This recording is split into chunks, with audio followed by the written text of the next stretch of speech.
Na, hello srácok! Mint láthatjátok, csináltam egy tök fasza új logót. Mostantól ez a csatornánknak a logója, és ígértem gameplayeket, de idáig még egy se jött. Hétvégén elkezdjük végigjátszani a Far Cry 3-t, pontosan teljesen biztos. És annyit szeretnék még mondani, nem, mégse, inkább ezt majd egy másik videóba. Na mindegy. Úgyhogy végigjátszuk a Far Cry 3-at, meg elkezdjük a Metal Gear-t is. Esetleg még lesz Terra gameplay is, hogyha jönnek a többiek játszani, és akkor így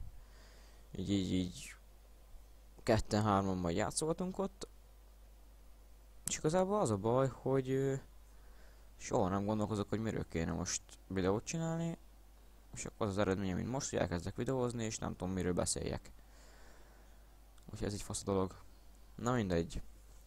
Hát akkor hamarosan jönnek a gameplayek, olyan vasárnap körül már jön 2-3 gameplay. Addigra már ezek fönn lesznek, de lehet, hogy jön pénteken és szombaton is. Na de mindegy, majd ezt úgyis meglátjátok. Addig is, sziasztok!